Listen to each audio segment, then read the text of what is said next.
It's Monday, May 26th, 2025, and this is episode 336 of You Can Bet On That.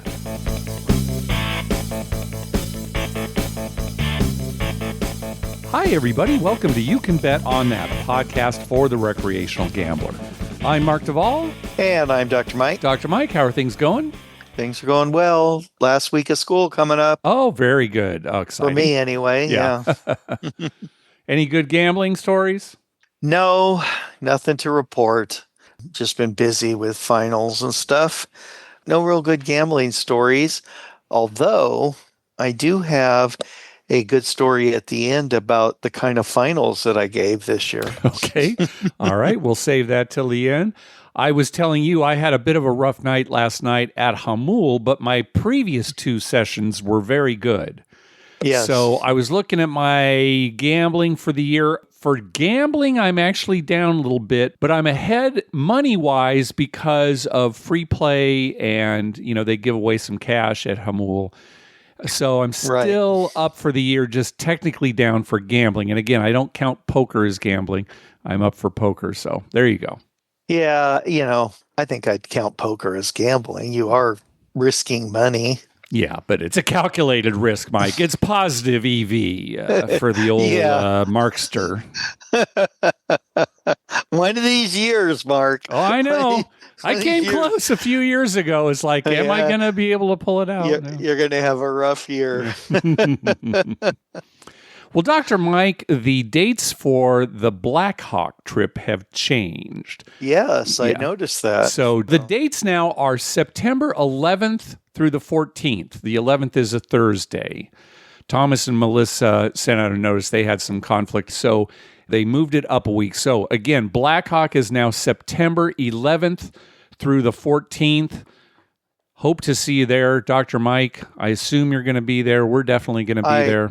Yeah, I definitely want to be there. Yeah. The 15th is Lynn's birthday. No problem, because, you guys can leave early. Yeah, that's the thing. We're going to have to leave early. Her mom will probably want to do something on that Sunday, so we'll probably have to leave like Saturday. Yeah, leave Saturday. So, yeah, we're still planning on it. All right, good. Yep. We'll remind people coming up, too, because on a previous episode, we talked about the original dates. But, again, September 11th through the 14th. Yeah, all summer long. We'll remind them every podcast. Okay, sounds good. Hey, we got an email from listener Jordan. He said, I was wondering what your take is on the state of craps today, with all the craps podcasts seemingly straying from the path. I was excited to see the 7 Out guys release an episode, only to hear that Vinny says he doesn't really play craps as much when he goes to the casino. Crap Vegas jokes that they are now Slot Vegas, even officially getting hosted offers coding them as slot players rather than table games. So what's going on? Is craps just a young man's game now? Or is the dice culture on a bit of a downturn? I don't think the culture overall has really changed at all. I just think some people, what they enjoy at the casino has changed. And that's not unusual. No, they'll be back. I think you and I, Dr. Mike, we're wired in such a way that we just could not give up craps. That I couldn't see myself straying that much from craps. No. We just enjoy too much. I enjoy every once in a while playing some slots. But if there's a craps table there, I'd much rather play craps. Yeah, I think this is just a case of a small sample set, mainly the podcast community here, saying that they're not playing craps as much as they used to. Not just the examples that Jordan gave even. Tim Lawson, Eric Rosenthal. I don't think Eric plays craps at all anymore. I understand that craps is one of those games where you can have a lot of money out on the table. Even if you're betting small, it's still probably more than pushing that slot machine. Yeah, depending on how much you're paying each spin. But yeah. So, yeah. But, people can go sit at a slot machine, play 88 cents a spin and let it go through all of its stuff and take a long time and kind of bide their money, which is okay if that's enjoyable to you. I just like to feel like I have more control at a craps table. Okay. Even though you I don't really, yeah. it does feel like it, right? It Yeah, feels sure. like, oh, No, yeah, it does. It does feel like it. But yeah, to your point about having so much money out there, that's why we could never really get Paul to play much craps with us. No, right? no. Every once in a while he would, but it was because that 7 would wipe out so much money that Right. yeah, he just didn't enjoy it. No, and it's funny because he'll go play blackjack for $25 a hand and lose like 6 hands in a row. And he's okay with that because it's like, well, I lost 25 at a time. Yeah, and sometimes he'll even press up his bets till suddenly Yeah. he's betting 100 a hand, right? So, Right. but it's But a what different feeling for him. Yeah, It's a different feeling because what he didn't like about craps is he'd have like 3 or 4 numbers and then 7's like, oh my gosh, I lost, he doesn't take into consideration that he, was sitting there for 15 rolls or, whatever. well, it's different too So because it's a mindset. with craps, when you've got a lot of money on the table, say a single roll of the dice wins for you. You had money on the Yeah. 6.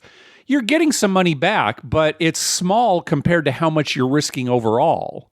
Right. Whereas with blackjack, you put a bet out there, that's what you're risking on this hand. Yeah. Win or Right. lose, right? So, Right. yeah. Anyway, getting back to Jordan's question, at least my feeling is that no, the culture really hasn't changed, even though maybe the preferences of people here in our podcast community have changed. Yeah. Well, we also got an email from our buddy Robin Aubin.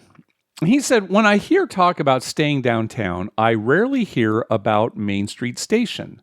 When I visited Vegas more when I was younger, I always stayed at Main Street Station and was treated very well. With a video poker bar with good pay tables serving craft beer, full pay video poker throughout, which I don't think they have anymore, but anyway, Right. good craps rules and odds and cheap rooms. I always stayed there. Did things change? I know the Boyd Rewards Club made changes that were good for locals, but not for travelers. Wonder what your listeners think. Yeah, I mean, we don't talk about staying at Main Street Station because we never have. I know there are people, I want to say Tony Snyder has stayed there many times and really likes it. So I know some people are staying there. Now, if you recall, Main Street Station was closed extra long during COVID. They didn't open right away. In fact, there was even some speculation that they would never reopen. And finally they did. So that might have something to do with it, that, people weren't staying there during that period. Again, we've never stayed there. I don't know what it's like. Mike, I don't know if you remember this. This is kind of unfortunate. One of the first times we played at Main Street Station, this was when you were always making hard weight bets. Always. Yeah. Right? As soon as a point was established, you had money out there, you'd parlay it, that kind of thing. And somehow your hard 8 disappeared. It didn't seem like it was a case where an easy 8 was rolled and you forgot to replace it. It just suddenly wasn't there anymore. I'm trying. I don't know why this affected me more than it affected you, but you said, hey, where's my hard 8? And the boxman just wouldn't have any. Oh, you didn't have one. Oh, no, you didn't have one. Well, I always have one. And he wouldn't even look at you, would not respond at all like, oh, give him his, a nickel. He was just really a jerk about it. And it really left a bad taste in my mouth and it stuck with me. Now, we've talked about how one bad experience, you can't judge a place on that. Right. And that really is the only bad experience we've had there. And of course, I'm going to continue to go back there. It's not like my Golden Nugget experience. But, that is always in the back of my mind. Anyway, back to what Robin was saying. Yeah, it is true. They've got really good craps rules. And, we've had some good sessions there. And I kind of like the motif, of it, all the lights and everything. And when you come across the street from the Cal, it's over that walkway. And so this staircase that you walk down to get into the casino. It's kind of neat. Uh-huh. Anyway, Robin, I think people still are championing Main Street Station. We probably don't talk about it much because we haven't spent much time there and we've never stayed there before. But, talking about Boyd Properties, I mean, shoot, I have a great rating with Boyd. You've got an incredible rating with Boyd because you go to Diamond Joe Worth. So even though we've never said, oh, we'll stay there, maybe if we do end up staying downtown sometime in the future, that'd be a place we check out. Yeah, because it'd be comped and probably a nice place to stay. Yeah. I think a lot of it is, Boyd doesn't have any properties on the Strip. Yeah, that's the thing is we pretty much now are Strip people when it comes to our hotel rooms. Yeah. We usually end up downtown at some point on our trips.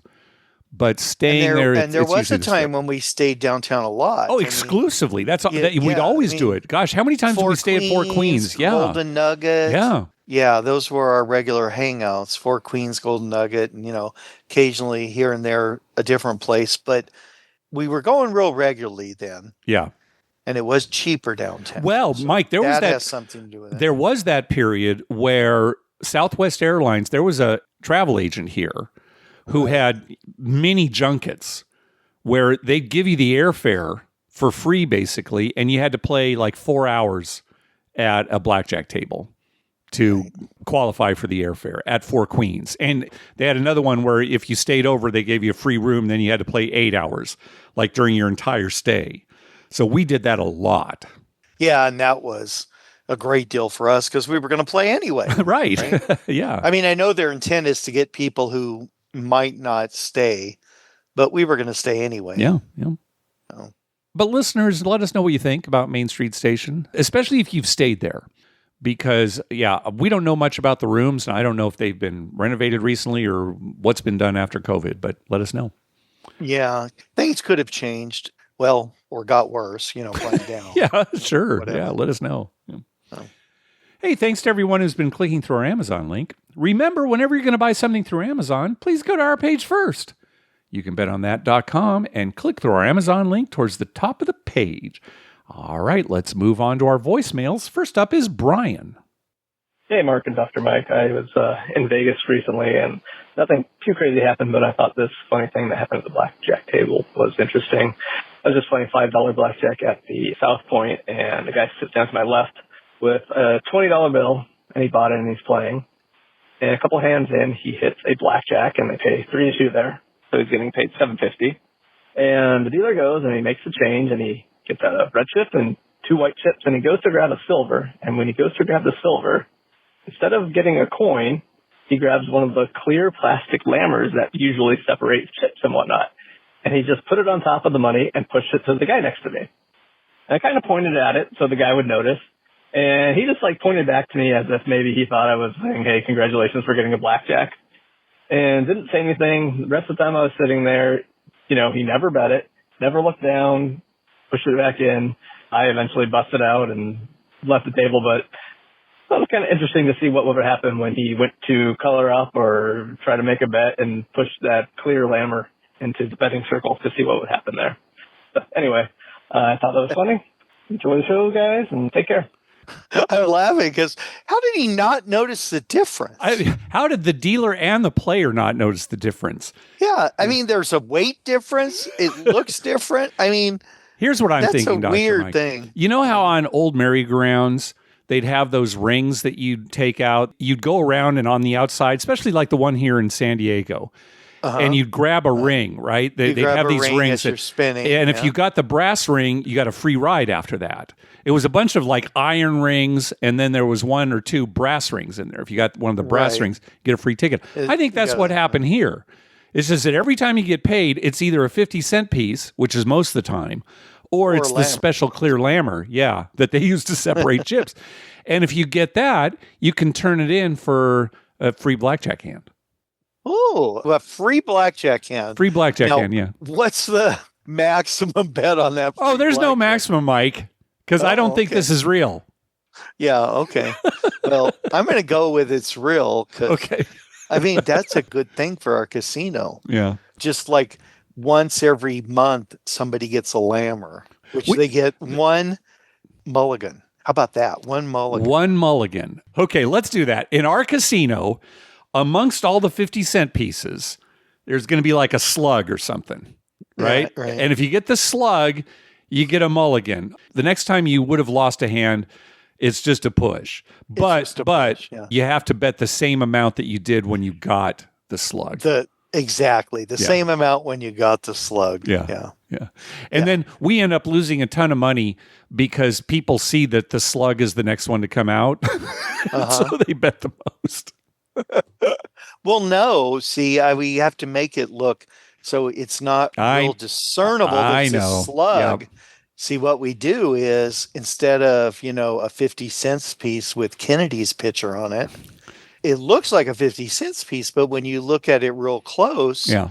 it's got Tony Gwynn's picture, or maybe we go with, Eric Rosenthal.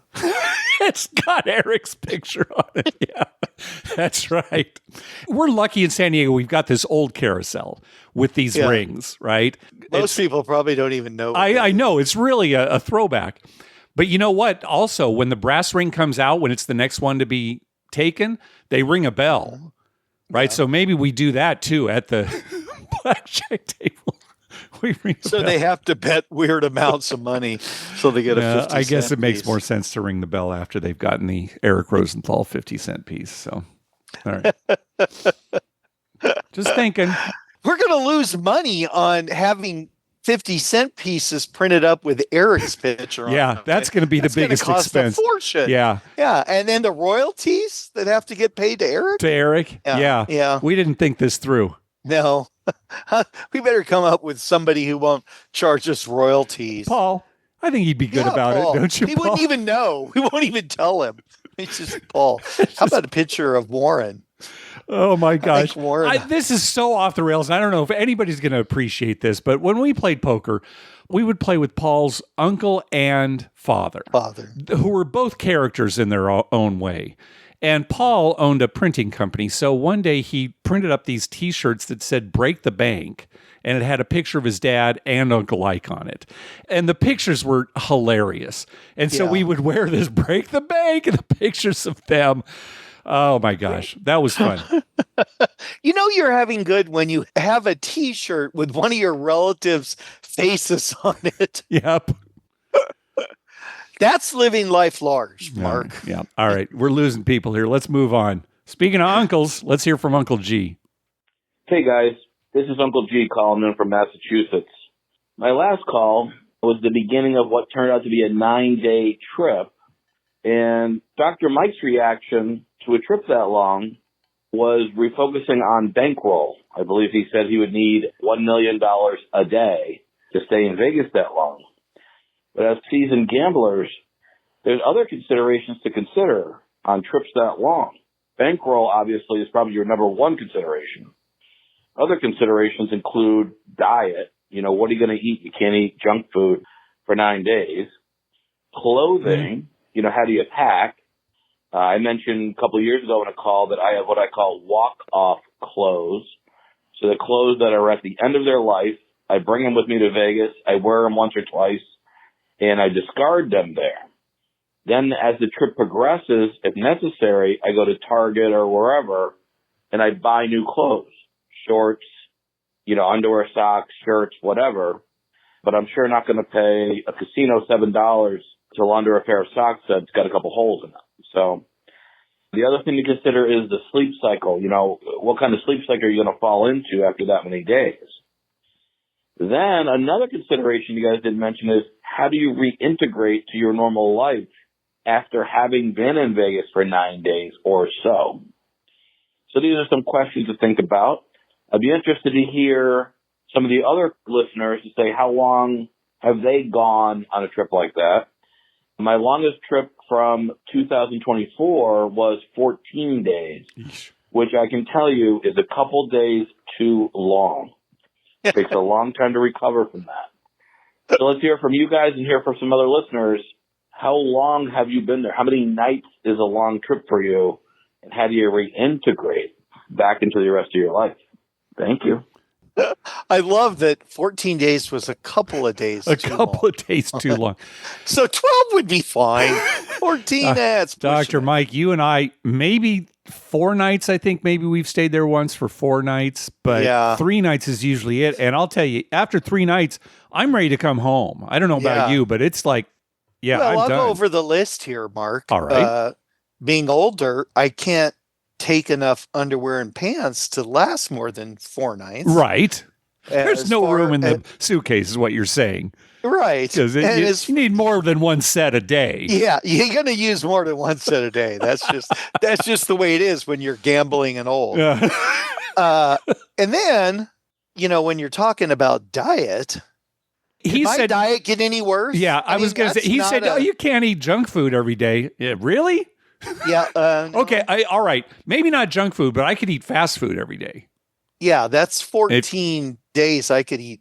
I could go to McDonald's 14 Yeah, if you consider that junk food, then okay. When I think of junk food, I think just chips and candy and soda and everything.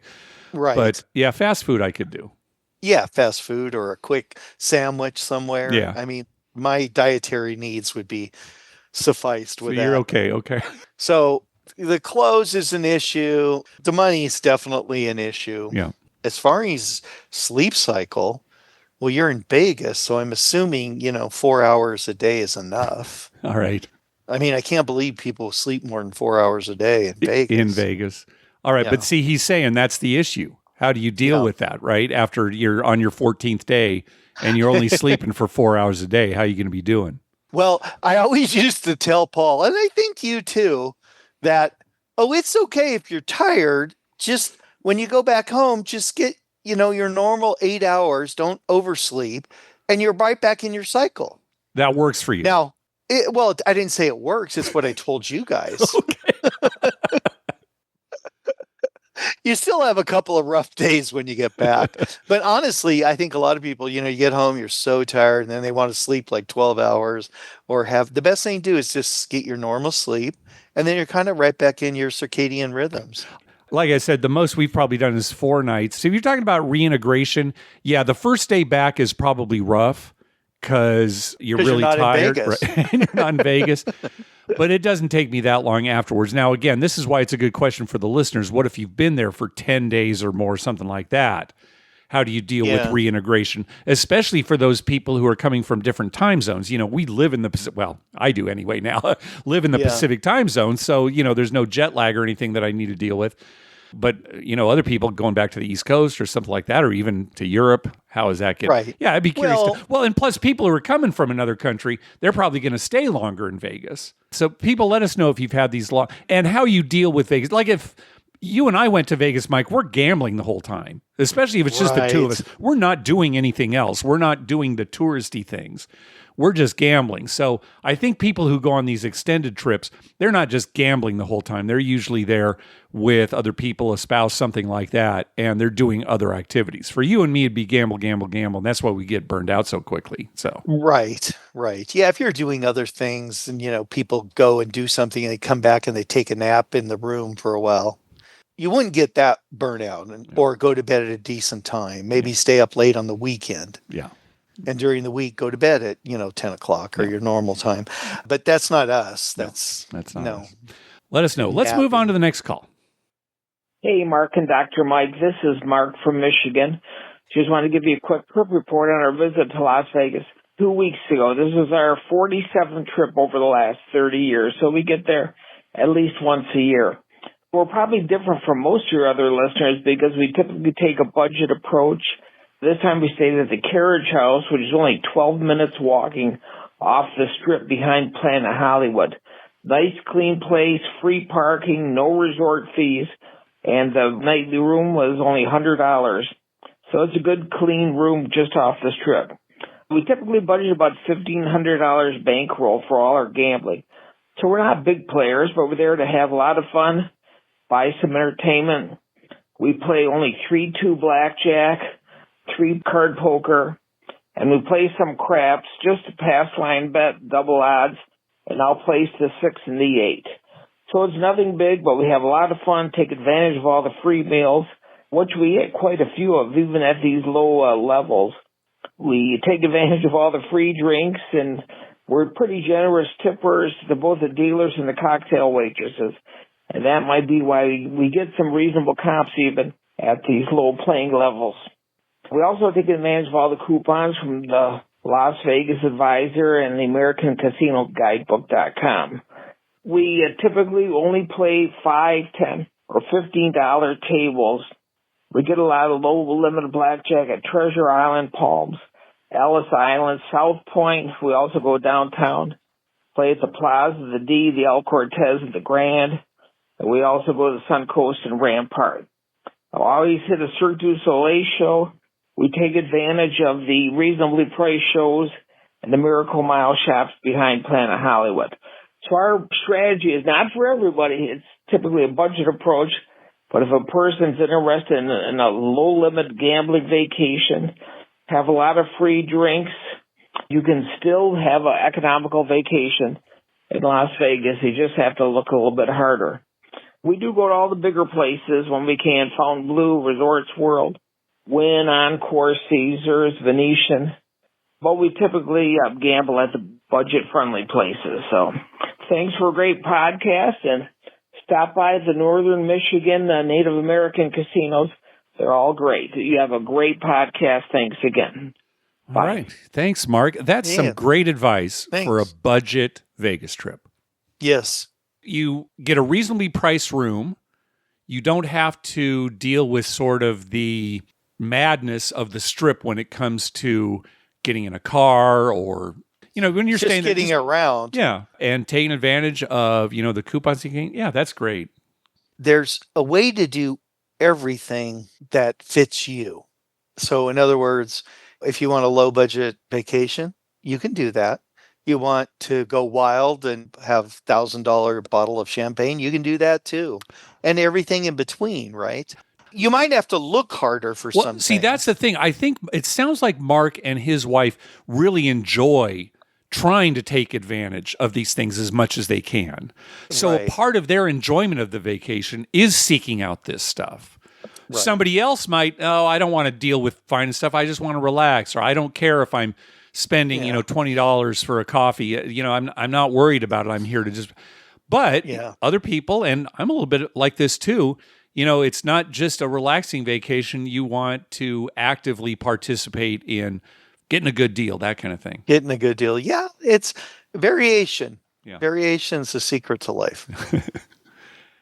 All right, next call. Mark and Dr. Mike, this is Dylan from Houston. I actually ordered some of y'all's merch a couple days ago. Got 2 shirts and a hat coming my way. I heard y'all say 50% off. Went on there, saw those prices, and realized I'm losing money not doing it. Yeah, that's right. So what I'm calling today is to talk to y'all about scratch tickets. Once in a blue moon, I'll go ahead and throw maybe $10, $20 at some scratch tickets. When I lived in California, I noticed that they don't display the break-even odds on the display tickets when you're shopping around for tickets like they do in Texas. So in Texas, on the bottom left corner, they'll have the break-even odds. Those odds obviously vary. Just for example, they could be anywhere from 2.49 all the way to 6.20. And obviously, I always try to look for the best break-even odds whenever I'm buying tickets. And I also try to look for the second chance prize, if any of them come with that, because I know a lot of people don't enter into that. And even though my odds are still real horrible, I feel like they're at least a little better following these little rules. And I don't really focus on the grand prize odds that much, because who really cares if it's 1 in 2.5 million versus 1 in 3 million? It really doesn't matter at that point. But one interesting thing that a lot of people don't think about, I'll always check online to see how many grand prize tickets have been claimed, because in Texas, and I don't know about other states, but in Texas, they're still allowed to continue selling lottery tickets even when all of the grand prizes have been claimed. So I always go online, and ideally, I look for tickets that have 0 grand prizes claimed. I'll accept 1 or 2, but as soon as we start getting into the 5 levels, because normally whenever you're looking at the number of actual grand prize tickets, it's normally in between 5 to maybe 8. So, yeah, that's basically it. I don't know if y'all have talked about scratchers lately. I'll say the last thing, to really get my money's worth, I love to scratch off the numbers, not the prizes, but just the numbers to see if any of them match. And if I get 2 matching numbers, I wait to scratch off the prize so I can sort of build up the anticipation. And I'll go ahead and I'll get on Zillow and I'll just start looking at houses and stuff. You know what I mean? You really want to get your money's worth? That's how you scratch off them scratch tickets. Anyways, guys, that's all I got for y'all. Thanks for the show as always. Hope y'all are doing well. Yeah, good strategy. I like that. I love Yeah, his strategy. Yeah. I do the same thing. I kind of wait. It's like looking at the corner of your Pai-Gow hand, right, yes. just to see one card there. Yep. Give me that last card. Yeah, we don't talk about the lottery scratch-offs or otherwise very much, because I certainly don't play it much, if at all. Mike, you do sometimes, but Yeah. we can't really talk about its strategy or anything.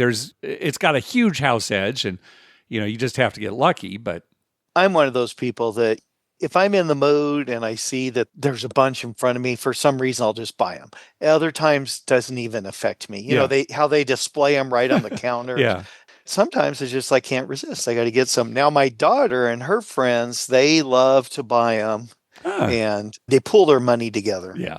So they'll put in $20 and they'll go buy some, and then they'll scratch them for fun. And hopefully, if they win, they split the winnings or whatever. Yeah.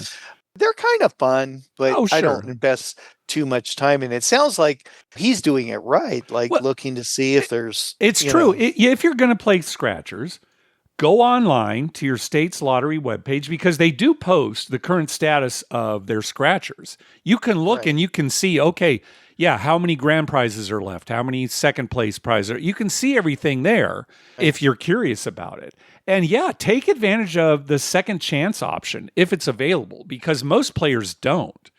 And that's another thing. I have to admit, I look at that every time and think, I should do this. Yeah. And then I never do. It's just like, but I bet you 90% of people buy scratchers don't do second chance option. The second chance, it's still the odds are long.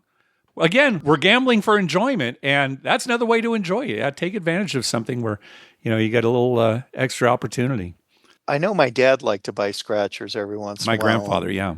Yeah, and some of that, I think, it's the Charlie Bucket theory.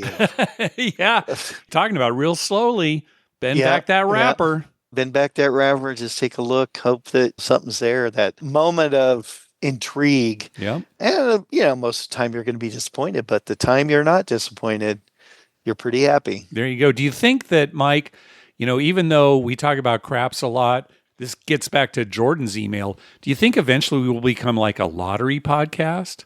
We're lottery. This is the beginning of it. You're talking to me about scratchers and Charlie Bucket. Now I'm starting to think, ooh, the lottery. And pretty soon I'm not playing craps at all. I'm just down at 7-Eleven. Yeah, that's probably going to happen.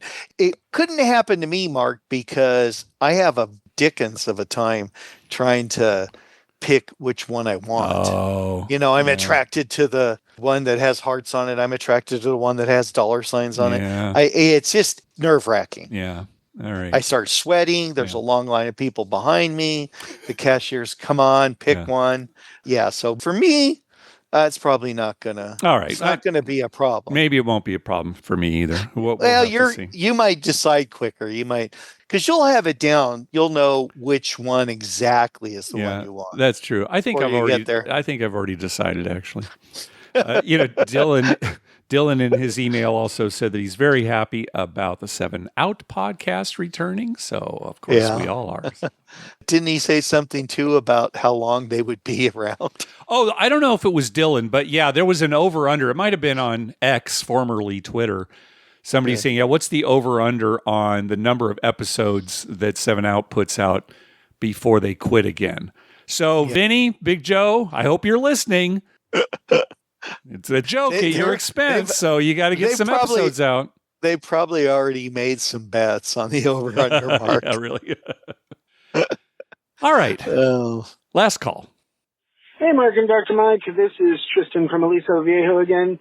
And it's insane. Today is Preakness Day. I hit the superfecta in the Preakness for the second year in a row. Last year paid $749, and this year paid $303 for $1 superfecta. And the even crazier thing is I am 50% in this race. In the last 8 years, I've won the superfecta in the Preakness 4 times. And I don't handicap for I just go, those horses look good. I read a little bit, but I don't know anything about horses. Then I go with my gut, and it seems to have paid off. But yeah, $303 today. Pretty cool. All right. Have a good day. Bye. All right. Congratulations, Tristan. Yeah, we didn't talk about the Kentucky Derby or the Preakness on our show because, well, one of our episodes was delayed. And if we had mentioned it, we would have been talking about it right before the Derby went off, and the episode would have posted afterwards. So there really wasn't much point in us talking about it. And then, once it turned out that Sovereignty, who won the Kentucky Derby, wasn't going to run in the Preakness, it's like, okay, well, there's going to be no Triple Crown this year. And that's why we haven't mentioned it. But right, it's not that exciting. Yeah. Well, one thing about hitting the Superfecta is the Preakness has a lot fewer horses. So it is a little easier to do, although the number 2 favorite, Journalism won the Preakness, and he was a favorite. But the number 2 favorite, Clever Again, came in dead last. Right. So obviously everybody's going to bet, the top 4 favorites in the Superfecta. I shouldn't say obviously because you won't get much money. But of course, a lot of money's going to come in on that. But once you get one of the favorites out of that 4, that's when it becomes interesting. But you're right, fewer horses. Fewer horses, which makes it a tad easier, but anything can happen. Look, here's a second favorite, 5-1 goes off at and ends up last place. Yeah. So, and horse racing's like that. It's not as volatile as dog racing, but it's volatile. Boy, I'll tell you, those dogs, when they're coming out of the gate, that can be the race right there. Yeah, because you get bumped, you're out. Yep, and then they're just full bore going after that rabbit. For dog racing, and I'm not a fan of dog racing, but, they follow that fake rabbit around the track. The horses don't need anything, but if you were going to put something out there on the track that the horses had to go after, what do you think it'd be? Oh, an apple. Yeah, see, it seems like an apple, a carrot, big deal, right? And I understand that horses don't chase after things like dogs do, but I'm trying to make for good content here. What would be? They don't eat meat either. They're vegetarians. That's another thing too. But what would be good that they're following? I'm trying to think what they'd be attracted to. That Paul. Yeah, like a big fake Paul. I'm glad Paul's getting a lot of exposure on this show. It'd be like how about just a big fake Paul on a stick? On a stick, yeah. He looks like it's just kind of odd, but he's got his head out there with the that might be good. The horses, they might put on the brakes though if they saw Paul in front of them. Or you could just put like a blow-up sexy horse on there or something. I don't know. A blow-up sexy horse. I think you're probably... Where do we buy that at? There. Party City, right? That's right. Do you have a blow-up horse that's sexy? I see the blow-up horse that you got here for kids' parties and stuff, but... Yeah, but we want one a little more sexy. Yeah, we've got an experiment. Oh, sir, that's that black door over there. Go through that door. That's right. Anybody ever been through the black door at Party City? They're going out of business, so you'll never know now. Yeah, call in if you've been. All right, well, that's going to do it for this episode. We want to thank some people for some recurring donations. From Nathan, from the National Association of Casino Party Operators, from Brian Dancer, from Brian and Sarah, from Josh, from the boys at Crap Vegas, and from the International Brotherhood of Gobbling Donkeys. We also got a donation from listener Andrew. Hi, Mark and Dr. Mike. Karma donation for an upcoming birthday trip with my wife to Vegas, June 1st through the 3rd. Love the show. Hope to play craps with you someday. Andrew from Oregon. And he phonetically spelled out Oregon so that I would pronounce it correctly. Now, I lived in Oregon for a little while, so I know. So Oregon? Yeah, if you say Oregon, in Oregonian, it's like fingernails on a chalkboard, right? So it's like Gonzaga. I hear you say Gonzaga sometimes, Mike. It's not Gonzaga. Yeah, it's not the Zogs. It's Gonzaga. Yeah. So it's the Zags. Yes, I know. Anyway, thank you, Andrew. Hey, at the top of our webpage, you'll find a link to our store where you can buy You Can Bet On That merchandise at 50% off. Also, you can find a list of all the gambling-related shows coming up on American television at youcanbetonThat.com/TV-listings. And we've got a list of gambling-related movies at youcanbetonThat.com/movies. We'd love to hear from you. Call our voicemail hotline at 951-292-4377. That's 951-2-WAGERS. 9512-WAGERS. Or you can email us at youcanbetonThat@gmail.com. We're also on Twitter at YouCanBetOnThat. And on Facebook at facebook.com/youcanbetonThat. What are you talking in the background there, Mike? Oh, sorry. Lim was fixing our printer. Oh, okay. Good excuse, I guess. Mike, before I hand it over to you, I want to talk inside baseball. Literally inside baseball, because this is baseball. Yep. And we talked about this recently because the Padres were in a similar situation. I don't know why managers don't do this automatically. Okay, if you've got a game that's in extra innings and it's during the regular season where they automatically put a runner on second, I think they call it the ghost runner, right?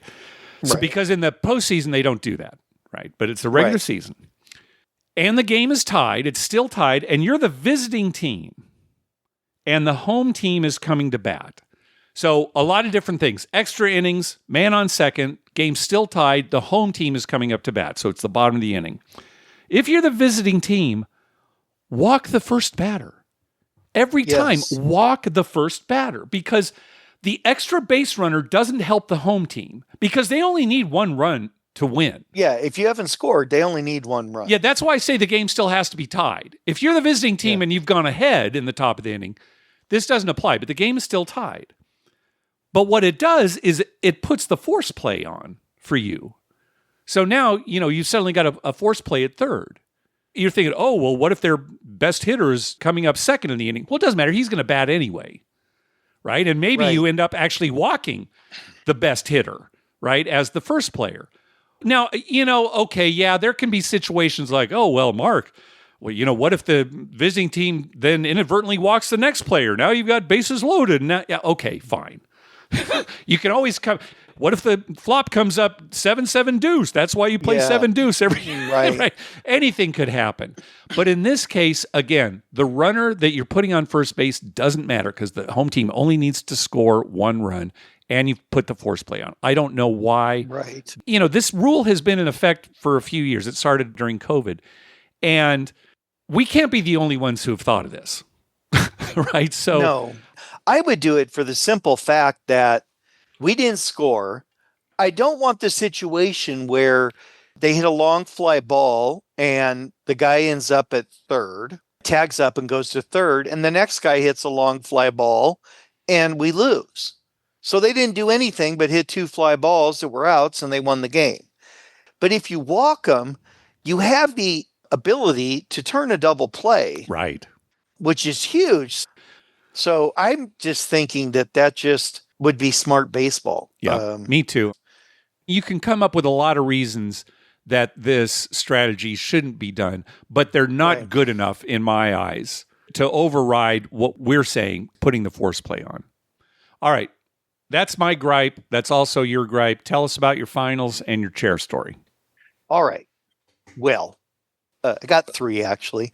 I'm going to tell you, I was talking to the girls the other day. We were in the car driving, and the girls were both on the phone with us, merged together so we could all hear each other. Okay, so you and Lynn are driving home, and your daughters are on the phone. They're in San Diego, and they actually both were driving home as well. Okay, all right, go ahead. School, but in different cars. Anyway, we're talking, and then they're talking about stuff they ordered on Amazon. And I'm driving and kind of haphazardly paying attention to them. Finally, I said, don't be wasting a lot of money on Amazon. If you don't need something, don't just buy it because it looks good or whatever. Buy stuff you need. I'm trying to give them the fatherly advice. Yeah. Uh-huh. And then my daughter says, yeah, Dad, but we always go through You Can Bet on That when we buy stuff on Amazon. Mm. And that's when it dawned on me, forget this father stuff. Yeah, just buy whatever. I was okay with it. That's right. Stethoscope, no problem. Yeah. You don't need it, but okay. Dog toys and dog food, and sometimes they'll see a top they like, and they don't need, but they like it, so they buy it. So I guess if we're getting a little bit of that, I'm okay with it. All right.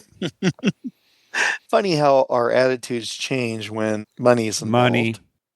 Okay, so for finals, usually, you come up with a big test that kind of encompasses the whole year, the major points. And this year I thought to myself, I said, most of these kids are not going to go into science. Yeah. And for a lot of them, like 10th graders, they're never going to have biology again. Okay. So why torture them with this big test that can change their grade drastically? So I gave them a worksheet. with a ton of questions like a week before. And they had to fill out this worksheet. And I just wanted to see who would get it done, who would fill it out good. And then yesterday was supposedly going to be the final. And they were all prepared and they came in and I said, okay.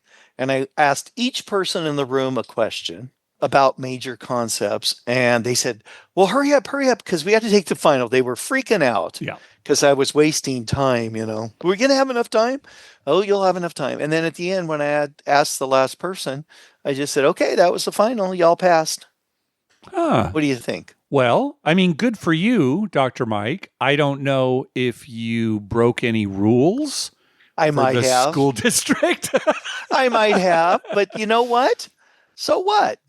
I told them, I said, giving a test like that, what does it tell me? It tells me you crammed the night before. I want to know that you remembered something. Yeah. All right. Okay. So I gave them this big list of stuff to fill out so they kind of jogs their memory. Right. Then I just ask them a few questions and then I can get a feel of, did they learn anything in this year? Yeah, that's good, Mike. And if they did, good effort deserves good rewards like okay. A's and stuff. So, and some people freak out. They don't take good tests. Yeah, right. There's all kinds of stuff. I know we want to measure things, but in this case, I just want to understand that most of them are going to be able to get through a few things in life. You need biology in your daily life. I do like it. You might not be able to do it again because future classes might, you know what? Right. Oh, he's not going to have a final. Mr. Stefanita. Yeah, right. So you might want to warn next year's class that you're not going to do that so they don't expect it. Well, I change things up all the time, Mark. All right. All my tests are all different formats and stuff. So, who knows what they're getting. Yeah. It's like designing card games, right?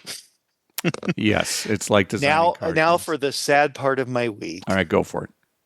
My chair that I use to watch games, sporting events, TV. Right. Like an Archie Bunker chair, maybe, right? Where it's something that you love. Uh-huh. I bought this 2 years ago. Just 2 years ago, relatively new. Relatively new, 2 years ago, because it was like a closeout thing at Menards, which is like this Menards. Big store here. Yeah. It was only $200, marked down from like 400 and something. Mm-hmm. Now it had a massage feature in it. Uh-huh. All different kinds of, even massage your calves and stuff that are on the part that lifts up. Yeah. It was electric, so it went up and down. You could adjust it to wherever you want. Yeah. It had a heater in it for the winter, so the chair would be warm. I mean, it did everything except, let the dogs out. Yeah. That's about the only thing it didn't do. I had to get up to do that. Yeah. But I love that chair. Well, the other day I leaned back and it may have something to do with the increased mass of blob that the chair was under. Uh-huh. But I cracked the wood in the frame in the back. Yeah. I heard this big crack. And then it wouldn't go up and down. The mechanism still worked, but the back part just kind of stayed stationary. Yeah. Everything else would go up. Yeah. I took it apart and it's unfixable. It cracked like in the middle of the wood. Yeah. And I've been in a funk ever since. But that's your whole story? Your chair broke? I mean, there's a lot of buildup, and everybody's thinking, okay, it's going to be that the chair broke, but there's got to be more to it, right? No, there is more to it. It's my life, Mark. I can't live without that chair. All right. So I'm glad it's Memorial Day weekend because I'm going to go out today and search for a chair. All right. Good luck for you, Doctor. Wish me luck. Yeah. Good luck. 2 years, that chair is my favorite chair. It's like losing a relative, Mark. It's like going to a craps table with no chairs to sit on now. I'm spoiled. I've been spoiled. The last time I was at the casino, by the way, just to add some casino talk, 2 old guys were discussing the chairs. Yeah, why doesn't every place have this? I go to so many places in Vegas, they don't have chairs. Yeah. This is great. I love these stools. I'm kind of like, well, it's kind of like an old guy thing, okay? I noticed a lot of the young guys don't even grab them. Yeah, because they're young. I guess as craps has evolved into this old man game, kind of like Omaha, they adapted. The casinos adapted. They put out chairs. Yeah. For us. All right, Mike, do you have anything else insightful to pass along to the listeners? Nothing insightful, just don't put too much emphasis on your kids to get great grades on tests. Put the emphasis on coming away with learning something they didn't know. Okay, I'll leave that in. I think you phrased it well enough that people will get the point. And good luck with your children, everybody. Thank you for listening. We'll talk again in 2 weeks. Goodbye.